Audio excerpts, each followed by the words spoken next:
Yeah. So again, we are on a back-to-back episode 11, no? And we have a very important topic, no? Since most of us are in the academy and we are in teaching, we decided on the spot to talk about our take on teaching, no? Pero sige, allow me to introduce the panelists for today. Yung kasama ko kanina back to back sa episode 10, si the Hall of Famer, outstanding awardee, Ma'am Joyce. Yan. And then the reliable Mr. Manuel Mabulay. Ayan. And then ano bang magandang description kay Sir Dan?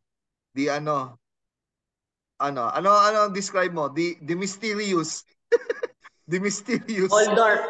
Tall dark lang. Tall dark. the mysterious Sir Dan Alberto. Anyway, our topic for today is teaching. O sige, who would like to start? Siguro, nawala si Ma'am Joyce eh. Ikaw muna, Eman, why did you go into teaching? Sige nga.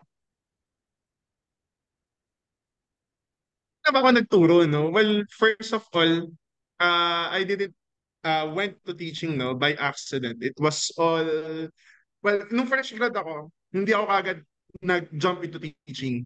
Even though I already wanted to go, no, but sinasabihan ako ng mga professors ko nung college na huwag ka muna magturo.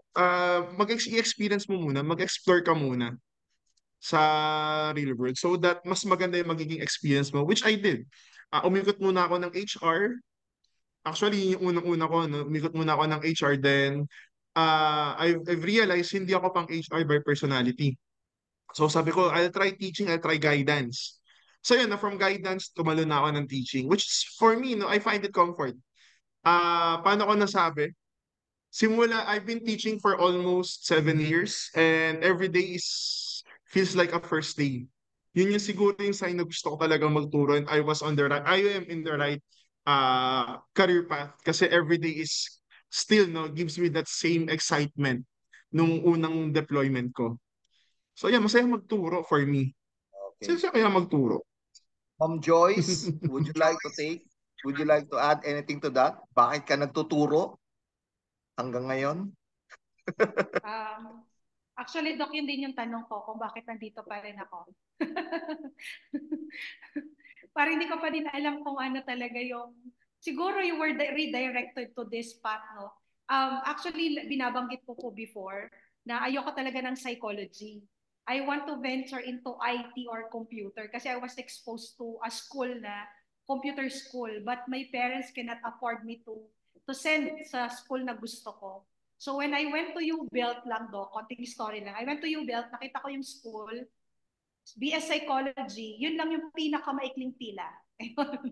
Pinakamaikling pila. So sabi ko, ano ba itong psych na to? So ayan, nag-enroll lang ako, Doc. So parang ako up to this date, kaya tinatanong ako, Doc, hindi ko din maisip kung anong reason. Siguro talagang may mga ganong force talaga na pupunta ka talaga sa isang platform, sa isang avenue, sa isang setting na baka pang doon ka talaga.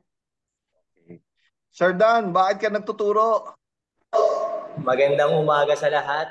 Hapon, gabi, bahala na. Una siguro, madaldal po kasi ako talaga. Tapos parang isa sa mga bagay na ginagawa ko is dumaldal. Ever since ako ay bata, mga kabataan ko, mahilig ako sumama sa mga youth. So nagtotok kami, nag-mission kami sa iba't ibang mga probinsya, nagsasalita tungkol sa Diyos. Tapos eventually, parang nahanap ko yung kasiyahan doon sa pag-share ng knowledge. Tapos, nung college ako, ang unang course ko talaga BS Accountancy. Kasi sabi ng nanay ko, mag-accountancy ka, anak. Pero parang hindi ako para sa BS Accountancy. Kaya naghanap ako ng lilipatan ko na kahit anong course, basta parang ayoko ng accountancy.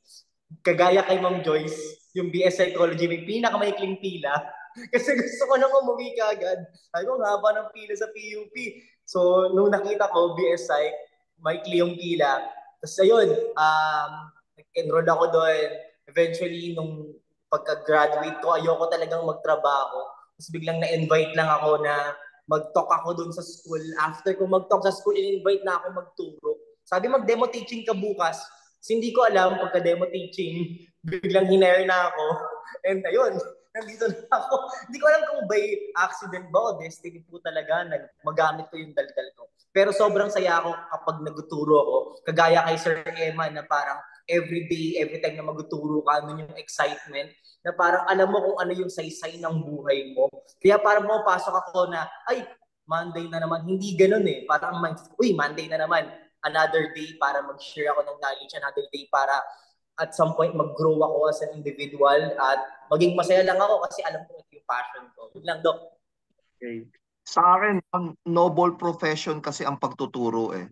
No, yung mga bata nga, yung mga preschool, mga grade 1, grade 2, when you ask them what do you want to be when you grow up, ang unang role model nila kasi teacher. Kaya if you ask them, siguro 90% would say, gusto kong magturo katulad ni teacher. Di ba? Yun talaga ang gusto na. And yeah, masayang magturo, no? You know, bihira kasi na mapunta ka sa isang profesyon na nag-i-enjoy ka. You know, pag nag-i-enjoy ka, it's no longer work and you get more creative and you get to invest into it really, no? Pero walang yumayaman. I think wala pa namang yumayaman sa pagtuturo. Pero at the end of the day, you get a fulfilling life, no? And of course, sabi nga ng mga China na umaangkin ng teritoryo natin, it's one of the noblest profession that we have around. O sige, yung isi-sequence pa rin ba natin? So we go back, we circle back to Sir Eman. What can you say now about the profession that you are now into currently? Una masasabi ko ano napaka-challenging kasi I don't know, no, yun din siguro yung naririnig kong sinasabi sa akin ng mga teacher ko since elementary. Iba yung mga bata, which is kami. Tapos ngayon, ganun din. No? Parang I'm already on that same position na iba yung mga bata ngayon. Which is true, no? You really have to adjust everything, no? May Kasi guest hindi naman tayo lahat kaya eh. May sumama. Si Lloyd, no? Humapol. Oo, uninvited, ginigate crush tayo. Sige, hayaan natin dyan. Sige, go. Sige, Sige, go, go. Eman. So yun nga, no? Iba talaga kasi you have to adjust, no? Napaka-challenging ng pagtuturo. Hindi siya yung basta, akala ko nung una basta ituro mo, then that's it. No, it's not, no? Kailangan din talaga maibigay mo yung 100% mo na kapag magtuturo ka, makita mo yung ngiti ng mga bata na, nagets nila. No, yun na yung pinaka masayang part eh. No? Every time na magtuturo ako ng absite for me, no? Ang nakakalito ang absite kasi nakakalito yung mga disorders, no? Pero na-manage ko siya na paano ko ang pinaka na-challenge ako sa way na paano ko magagawa na maintindihan ng mga bata ito in a way na madali rin para sa kanila. So yun yung parang everyday is a challenge na parang hindi siya nakaka-dreadful, hindi siya nakakaubos, pero nakakatuwa na attainable yung mga challenge na yun. Which for me nakakatuwa and which gives off that sense of challenge when it comes to teaching. Isang yumaman sa teaching, si Ma'am Joyce. Makikita niyo naman sa background. Ma'am Joyce, sige, sige, go, Ma'am. Natawa ako na. Okay. So, add ko lang yung sa sinabi kanina. Saka yung binanggit ni Sir Eman. Tama, no? Everyday.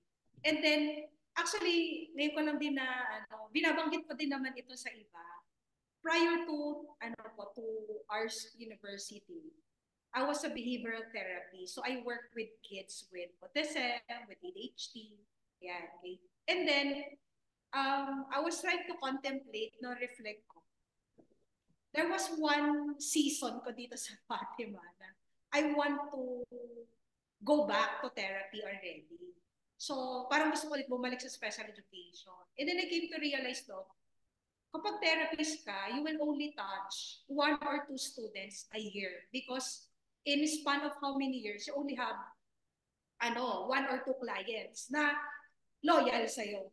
But when you are working or teaching already in the college level, you can inspire how many students per semester. Diba? Parang mas okay yun, no? Na parang, kunyari si Sir Dan, si Sir Eman, kayo Doc. Isang salita mo lang, may mga estudyante talaga na matatouch ka ng life. And then magagamit nila all throughout their journey. So sila na na-touch mo, pwedeng may possibility that parang domino effect, pay it forward. Yung narinig ko kay Sir Dan na ang ganda, magagamit ko sa buhay ko. Then afterwards, siya naman, pwede niyang ipasa all throughout. And I think that's one of the, a purpose, no, being a teacher, that you can not only inspire your student, but from that, may inspire pa yung iba. Kahit na hindi directly sinabi mo, di ba, sa kanila. Sir Dan. Siguro, Doc, yung sa akin regarding sa teaching, no, very challenging siya. Number one, kasi you will encounter different students talaga eh. May mga sobrang tatalino, literal. May mga estudyante naman na hindi niya gusto yung specific subject na yon. So, paano yung approach na gagawin mo? Kailangan ba one size fits all yung approach? Or kailangan, ganito yung approach ko sa tao na to? Kasi ito yung needs niya eh. And when we talk about sa tao na to, ito rin yung needs niya. So, kailangan ma-meet mo rin sila. Totoo na kailangan walang may iwan doon sa klase. Yun yung isa sa mga challenge din talaga. At the same time, yun yung bagay na parang, anong next? Ang kagandahan sa teaching, kagaya ng sinabi nila Sir Eman, Ma'am Joyce, every year nagbabago-bago yung mga taong makakaharap mo eh. So dahil nagbabago yun, parang hindi ka magsasawa na, sila na naman, ito na naman. Hindi, parang challenge sa'yo na, okay, paano ko mas gagalingan today? Paano ko mas share sa kanila to? Paano na, tas, in addition doon sa part na yun, isa sa mga bagay din na sobrang challenging, yung mga estudyante ngayon, iba-iba na yung ugali nila. Like, paano yung dating way ng pagtuturo ko sa mga estudyante, hindi na siya ganun ka-applicable. Nagkaroon ng pandemic, nag-transition sa online class, na parang yung mga estudyante, sila na yung parang demanding. Ang question ko nga doon, kailangan ba natin silang pagbigyan? Pero pag pinagbigyan natin ang ending neto, magiging problematic naman doon. Pwedeng ang mangyari kapag nandun na sila sa mga office, nasa work settings na sila parang medyo mas mahirapan sila kasi binibigay na kagad natin. So, parang challenge sa akin din. Like, paano ko i-handle yung new generation? Tapos, magka-transition pa talaga eh, na bawat generation, bawat parang siguro bawat season talaga, may iba't ibang mga term ng mga millennials, may bagong meta eh. So, paano yung approach mo doon sa mga bagong meta na yun? So, yun lang naman sa akin, Doc.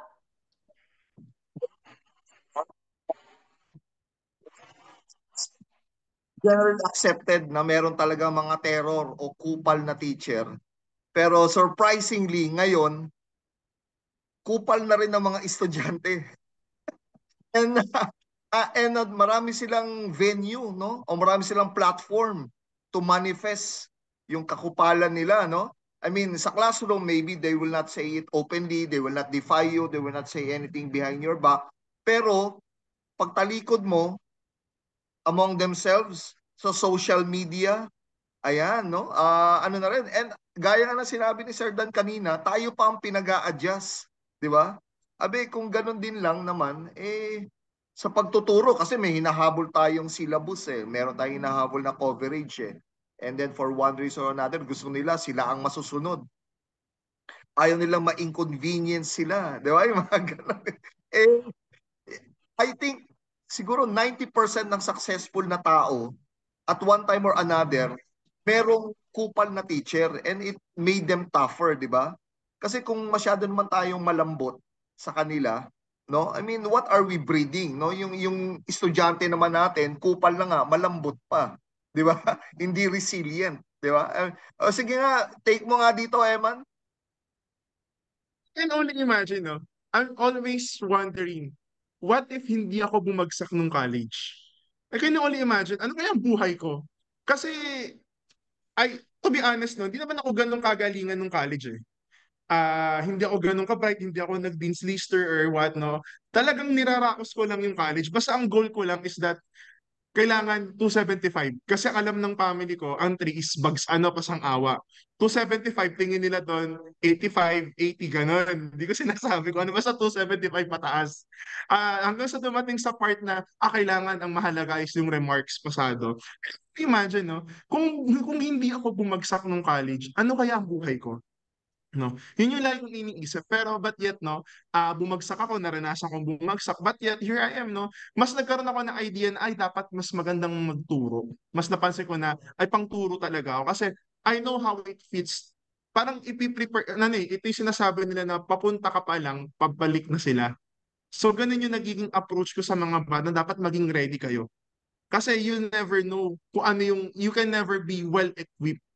Yun yung laging sinasabi sa mga bata on that. So, well, again, that's just my 2 cents, no? Well, for Ma'am Joyce.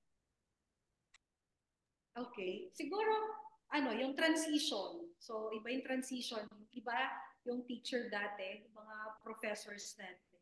Tapos, nakita natin kung paano sila mag-navigate ng classroom, effective ba siya or not. Siguro sa atin, dahil sa dami ng pinagdaanan natin, nakikita na natin yung, hindi naman perfect formula, pero nagkikreate tayo ng formula natin na we think it's effective for us when we deliver our lecture. So we owe a lot naman talaga, no? Kahit sabihin natin, yung term kanina ni Doc Stoke, no?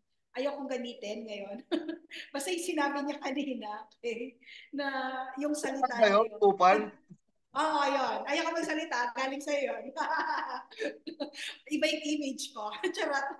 So, yan yung sinabi ni Doc kanina. Napagdaanan na talaga natin yun, di ba? Bad trip ka talaga sa teacher mo talaga doon. So, nakita natin, hindi siya ganun ka-effective. So, binago natin. So, tayo ngayon, para sa atin, yung ginagawa natin, the way we deliver our lecture, everything, yung service na binibigay natin, it's a combination talaga ng mga napagdaanan nating mga guro or mga teachers natin nung bata tayo, elementary hanggang college.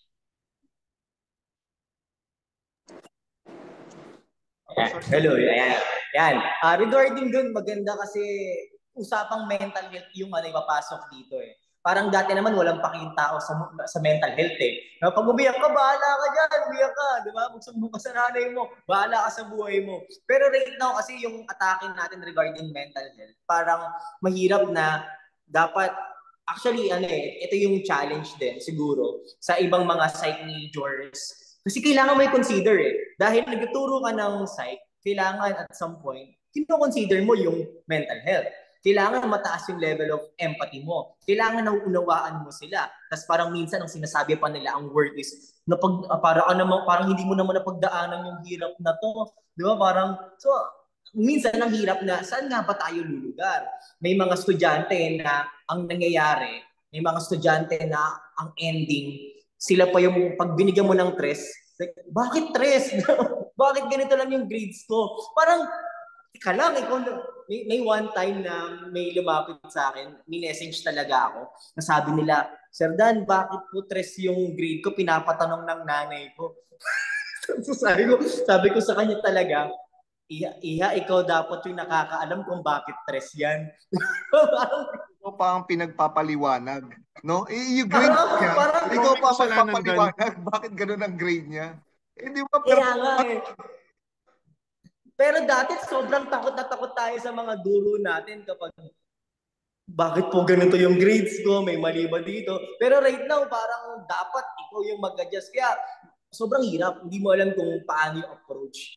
So parang ganun yung nangyayari. Tapos minsan, consider mo pa yung mental health nila, na baka ma-depress sila dahil sa'yo. O kaya baka hindi sila mag-enroll dahil sa'yo. Teka lang, anong gagawin ko? So parang may ganung, may guilt tripping na rin na nangyayari. Tapos parang minsan, again, sisiraan ka, may mga sasabihin behind your back na, ay, mababa magbigay ng grades yan. Tapos parang gano'n na eh, parang minsan nga, iniiwasan na rin yung mga prof eh. Ay, mababa magbigay, ayoko maging teacher yan. So, ang demanding na rin ng mga student. Pero at the end of the day, hindi mo pwedeng takasan yung mga bagay na to eh. You need to encounter these things. At ito yung mga bagay na mas magpapatibay sa'yo. Totoo na yung knowledge kasi madali na lang siya makuha eh. Internet, etc., YouTube, andun na lahat yun. Pero yung sakripisyo na gagawin mo, yung maghihirap ka talaga regarding dun sa mga task na yun, talagang haharapin mo yung mga professors na mga term, malaki talaga yung tulong nun para sa mga estudyante regarding din sa resilience sa sinasabi ni Dr. Stoke kanina. So yun lang muna sa akin. Thank you so much. It just occurred on me eh. Meron kasi sinasabi na those who can do. Those who cannot teach. Do you agree with that? Ang teaching ba is refuge ng mga hindi kayang mag-survive sa labas ng academe, no? Sige nga, Sir Raymond. Siguro for me, hindi to. Kasi mas mahirap magturo sa totoo lang. Akala nila parang sa harap ka lang, sasalita ka lang, then that's it. No, it's not eh. As we all know, mas marami pa nga sa mga high school, if we already know, I've experienced this, no? Grabe ang paperworks when it comes to teaching. Kasi, pag magtuturo ka, yung trabaho, madadala at madadala mo sa bahay. Unlike sa other jobs. Comparing this sa experience ko nung nasa office ako, hindi ako nakakapag-uwi ng trabaho outside. No? Kapag yung iuwi ko yung trabaho sa HR, no, it's not, di ko nagagawa yun. Pero sa teaching, no, you have to invest a lot of time kasi aside sa ipapasok mo sa school, talagang kailangan mag-prepare ka for your lessons, exams, at hindi ganun kadali gumawa ng exams. Ang hirap-hirap gumawa ng exams ngayon, tapos you have to be prepared sa delivery, tapos yung AI, encoding, yung grading and meron ng everything. AI. Meron ng Kahit AI may para sa AI, exam. kahit may AI, hindi pa rin siya ganung 100%. Dapat meron pa rin talaga siyang human intervention. So, parang it will make the job easier, pero hindi madali. Mapapadali lang. Iba yung mapapadali sa talagang madali. So, yun yung take ko doon na talagang you're going to spend sleepless nights na magpe-prepare ka and everything and exam and lectures and everything talaga, no? At hindi lang basta, ngayon kasi madali na lang kasi may PowerPoint. Di ba back then you have talagang pen and paper effort na magma-Manila paper and everything pa. Ngayon, mas Blackboard. madali lang. Blackboard. Sulat sa blackboard. Mas madali lang. Sulat sa blackboard, di ba? Manila paper, I remember Doc, no, yung Manila paper mo. Sinasabi mo sa amin na Sinisave ito ko yun ay for the next section. guide. Wag sirain, no? Kasi para to sa susunod na na section nga, no? Tsaka guide mo yun as teaching. Di ba? Yun eh. Yun yung nangyayari noon. Pero ngayon talaga mas marami kang gagawin. You're going to exert extra time and effort talaga when it comes to teaching. Kaya hindi Joyce, madali. those who can do and those who cannot teach, your take on that? Agree ka ba doon? Parang the same lang doon kay Evan na although yung iba, yun ang nila, yun yung tingin nila na if they cannot make it to the industry, they go to teaching because they think that teaching, you can easily penetrate teaching now. All you have to do, ito yung mga misconception, all you have to do, you have your college graduate diploma or your master's degree, pero it's more than the credentials kasi talaga. No, ako personally paniniwala ko yung iba nga mas magaling pa talaga sa'yo. They are not MA graduates. Pero grabe no, talagang yung dedication nila. So it's not true na parang teaching is parang if you cannot make it in industry, go to teaching kasi madali siya i-penetrate. Siguro in a way madali i-penetrate, but when you are inside already in the academy, it's not really an easy task to do kasi before you start your lesson, diba, tama yung sinabi ni Sir Eman, sa bahay pa lang talaga magpe-prepare ka, lalo siguro kung yung subject mo, hindi mo talaga 40 at all. Di ba? Yung parang first time mo. Di ba? Kanya, stats, ay Diyos ko. Masisira ang career. Pag nag-stats, no? Ayoko talaga yan. Pero sometimes, napipilitan ka eh. So, talagang aaralin mo talaga siya.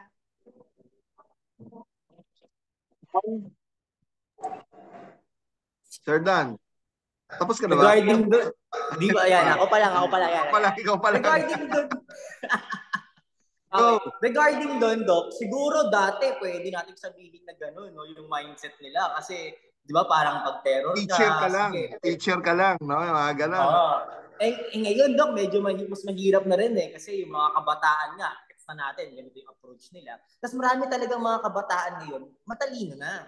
Tapos yung resources na kasi available na talaga kahit saan. Kaya may mga times talaga na mas magaling sa yung estudyante. May mga ganun talagang cases eh. Na hindi mo talaga may kakain na mas magaling sa akin yung estudyante. Just happy na mas nauna lang ako tapos mas matanda ako. Pero siguro kung magkaedad kami, lalamunin ako ng buhay na ito. Maraming mga ganun mga estudyante. Kaya sobrang hindi pwede na hindi ka handa na makaka-encounter ka ng ganun. Kasi at the end of the day, hindi mo mabibigay kung ano yung kailangan nila eh. Tapos another thing, yung sa mga bago, totoo yung sinabi ni Ma'am Joyce eh, pag nabigay sa iyo yung isang subject na hindi mo talaga forte, talagang kailangan mo siyang aralin. Yung tipong pagpupuyatan mo, talagang medyo may times talaga na parang ano ba tong pinasok ko? Bakit ang hirap na itong subject na to? Turo ko. Pero hindi ka pwedeng sumuko na lang. At syempre, hindi ka pwedeng humarap din sa mga estudyante na hindi ka prepared sa part na yun. Kaya talaga paghahandaan mo. Isa sa mga bagay na na-realized ko, kapag nagtotalk po kasi ako outside the university, parang ini-invite ako, sinasabi sa akin, Dan, magkano yung TF mo regarding dyan? Tapos parang, uy, ang laki naman ng TF mo, mag-talk ka lang naman ng isang oras. Parang sa isip-isip ko, teka lang, hindi lang isang oras yan. Ilang oras akong nag-research, ilang oras akong gumawa ng PowerPoint, ilang beses kong nire-rehearse yan para dumating sa point na ganyan. Na hindi siya isang oras lang dahil nakita mo ako ng isang oras na nagtutok. Parang doon mo masasabi na kapag yung isang teacher, magaling siya, sabihin nyo, ay, dali na lang siguro na talaga ng teachings para sa kanya. Pero hindi mo alam kung ano yung sacrifices na ginawa niya. Ilang beses siya nagkamali bago siya dumating sa point na gano'n. Kaya yung hard work, yung sipag mo, it won't betray you talaga eh. Darating ka sa point na kaya nagmumukha siyang madali para sa iba. Kasi ginagalingan lang din talaga ng mga teachers na yun every single day. Kasi ayaw nila na magmukha lang din silang kamote sa harap ng mga estudyante. So yun yung take ko doon, Dok. Motor, kamote lang. Hindi, ganito. No, siguro sa technical know-how, yeah, students may know more, no? Besides, may access sila sa internet, tapos maraming mga textbook, and they could always study in advance, no? Pero ang dala-dala nating mga guro, kasi ito naman talaga yung vocation natin eh, guro, no? Hindi program head, hindi researcher, teacher, 'di ba? Bilang guro, tayo yung nagtatransmit ng values, no? I mean, looking at it on a serious note, di ba? Yung values kasi, dala-dala mo yun eh. If you are for corruption, ang pananalita mo, it's about the acceptance and inevitability of corruption, di ba? Pero kung ang values naman na ini-emit mo ay hard work, honesty, 'di ba? Resilience, 'di ba? Maka-Diyos, makabayan, makatao, makakalikasan. O ayan na, kiniram na natin yung sa high school na syllabus, 'di ba? Pero if you are carrying these values, natatransmit talaga sa estudyante, 'di ba? Kasi nga pag ang values naman na dinadala mo, kawalang hiyaan, yun ang mapipick up sa iyo, 'di ba? Ganoon eh, no? So, yeah, meron ka bang mga horror story sa iyong pagtuturo? Yan. Sige nga, ikaw Eman, meron ka bang horror story sa iyong pagtuturo? Bilisan nyo ha, 30 Siguro for minutes me, na tayo ha. 40 yung minutes na lang tayo. unang-una, 10 minutes, last yung, remaining 10 minutes. Go! siguro for me, I just want to make this brief, no? Yung first time ko magturo sa high school, kasi grabe, tapos ang binigay pa sa akin, problematic na section. So hindi ko alam kung paano sila i-handle. As ito pa yung talagang trial, baptism through fire ka. Kasi high school, graduating, worst section, tapos first time mo magturo, binato ka, just handle them, sabi ganun. So hindi ko alam kung paano. Tapos sa tingin sa akin ng mga bata, parang ginajudge ako na parang paano bang gawin ko dito. But yet, nakadepende lagi to. Ikaw ang mag-lead lagi dapat sa mga bata. Yun yung pinaka natutunan ko doon na no matter what, yes, may mga batang mas magaling sa'yo, pero all in all, like what you said, the values, and at the same time, nasa sa'yo paano mo dadalhin yung section na yun. Well, to cut a long story short, naging okay kami. Sila yung naging favorite section ko. Sila yung pinaka naging memorable sa akin. Yung unang-una kong hinawakan na section nung nagturo na ako. Kasi sila yung worst pero napatino ko. Hindi ko alam kung paano, no? It's a miracle for me. Ma'am Joyce? Dok, wala akong mga horror stories eh. Wala akong maisip eh. O sige, balik na rin natin yung mga positive stories about teaching. O sige, yan. Ayaw ko ng horror story eh. O nga, wala akong mga ganun eh. Siguro ano talaga, no? Alam ko nasa yung teaching. sinulatan yung kotse mo. Okay, oo. parang iba naman. May mga estudyante, yeah, tama, no, I want to take that situation. Pick up ko lang yung situation na yun. Sometimes, yung boundary talaga ng teacher sa student, kailangan clear yung boundary. So siguro at some point during that time, tama, no, horror story nga pala yun, may nagsulat sa sakyan ko. That time, nag-uumpisa pa lang kasi ako sa teaching nawala yung boundary. Hindi ko nakita yung, hindi ko binigyan ng clear boundary na I'm your teacher and this is the student. So nag-go beyond kasi yung estudyante. So I think another, na importante na sa ating mga guro talaga, maibigay natin yung clear na may boundary ka pa rin na ikaw yung teacher. Kahit na sabihin natin yung mga estudyante natin ngayon, parang katulad nila Sir Eman, sila Sir Dan, kung baga yung age group, yung age gap ninyo pala ay napakaliit lang, mga 3 years, 5 years. So parang magbabarkada lang ang dating. Sa amin kasi talagang malayo na, pero there was one point talaga na isa pala sa learning ko yun sa pagtuturo, na kailangan pala iset mo ng tama yung boundary mo as a teacher para sila, they don't go beyond. So akala nila paglabas, body-body ka pa rin nila They can do whatever they want. They can even tell you mga kakaibang mga salita na parang wala nang respeto minsan yung dating. Siguro yun nga yun. May nagsulat. Naloka ako doon sa estudyante na yun. Yung sinulat? Sige. Ano sinulat? PI, di ba? PI ba? F word. F.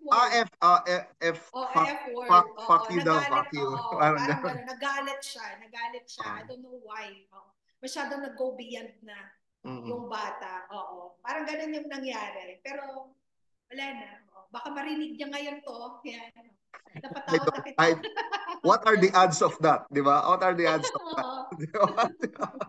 Naman, lagi namang tinatanggap ni Dan to on a daily basis. Dan, ikaw, Dan. Na-realize ko yung what are the odds na mapapanood yung kay Ma'am Joyce, no? At unless mag 6 viewers na tayo. Tapos 10 na. 10 na. O, 10 na. Anyway, sa akin, simple lang naman. Meron talaga akong na-encounter na student na sobrang talino niya talaga. As in, ang talino niya na parang lahat ng bagay sa kanya madali. Tapos, yun yung unang beses na nagturo ako sa senior high school. Tapos, ang hinandle ko, philosophy. Like, anong alam ko sa philosophy? bakit ako pinasok dito? Tapos, yung bata na yun, parang sobrang favorite niya yung philosophy. To the point na kapag pumapasok ako sa classroom, advance siya ng 3 hanggang 4 na lessons. Tapos parang china-challenge niya ako na ipasok yung, siguro dahil teacher ka, parang alam niya na, hindi, dapat alam mo yan Kumbaga parang ready ako na nakipag-debate sa'yo, makipagkwentuhan. Gusto kong pag-usapan talaga yung topic na yan. Parang ganun yung mindset niya kasi favorite niya yun So gusto niya ilabas. Tapos during that time hindi ko naman masyado kabisado yung philosophy na yun, yung panahon na yun. Like, ano bang alam ko kila Socrates, tapos meron pang iba't ibang mga tao aside sa alam lang natin na Plato, Socrates, Aristotle, yun lang. Pero mas marami siyang kakilala na wala sa libro. So parang anong gagawin ko? Tapos every time na parang may sasabihin ako, kailangan, parang may sasabihin siya doon, tapos may additional pa. So parang mas matalino siya sa akin. Parang mas magaling siya sa akin, parang teka lang, mukha pa ba akong teacher sa harap ng mga sa klase ko na to. Kaya during that time, sobrang trinay ko talaga na pagpuyatan na magbasa ng libro kahit kailangan kong i-advance na dapat alam mo na yung buong book. May iba't ibang mga resources ka pa, may iba't ibang mga reference ka pa. Sobrang hirap, pero sobrang exciting nun sa part na yun. Sina-challenge ako. Right now, pag may mga kailangan ako, the good thing is, dahil lagi ako nagkipag-debate sa akin, naging close ko rin din talaga yung estudyante na yun. Ngayon, nagkatrabaho na siya, professor na rin siya sa UP. Shout out ko na rin, narinig mo to. Pag may mga kailangan ako regarding sa mga stats, ganyan, talagang hindi ako nagdadalawang isip na lumapit sa kanya. And sobrang galing talaga niya. So yun yung good thing din, na makaka-encounter ka ng mga tao na challenge ka before, pero ibabalik din talaga yung blessings na magiging mabuti siya sa'yo. So yun lang. Terror teacher, kay Dan, terror student. Tinerrorize ang teacher. Alam mo, we really need to circle back on this topic, no? Kasi we only have 3 minutes left. at ibibigay ko na sa inyo to say your last piece on teaching, on the profession of teaching. O sige, Sir Eman, 3 minutes lang tayo. Pinakamabilis lang, sinabi mo nga sa akin nung araw, walang yumayaman sa pagtuturo. Pero yung puso mo yumayaman. Tapos, anong return of investment dito? Makikita mo ang estudyante mo na magiging successful. Tapos yung sasabihan ka ng estudyante, gusto ko po maging katulad ni Sir Eman. I was like, what? Di ba yung ganun? Yung gusto nila maging katulad mo, but no, you're going to be far better, no, than your teacher themselves. Ma'am Joyce? Siguro sa teaching, you have to keep on updating your credentials every semester. So isang yon task natin as a teacher. Hindi lang tayo nasa-settle kung anong meron ka, but you have to keep on updating. Para at least, pag nag-present ka sa mga estudyante mo, you have something new to offer every sem. Kahit kunyari, si Sir Emma kanina sabi niya, lagi siya nagtuturo ng ABSAI. Dapat every semester na magtuturo ka, no, you add something palagi. So, laging may assignment tayo every day. Sa akin naman, mabilis lang, ad maiorem Dei gloriam, or for the greater glory of God. Parang nakakahiya naman sa Diyos kung binigay niya sa akin yung trabaho na tapos titipirin ko siya. So in short, every time na humaharap ako sa mga estudyante, walang titiran. Kung mauubos ka, kung mapagod ka, sige, ibigay mo lang. Kasi para sa Diyos naman lahat ng yun. Hindi para sa Diyos, para kanino. Kasi kung para sa akin lang, mapagod lang din ako. So again, for the greater glory of God, kaya mas gagalingan ko every single day. Yun lang po. Thank you so much.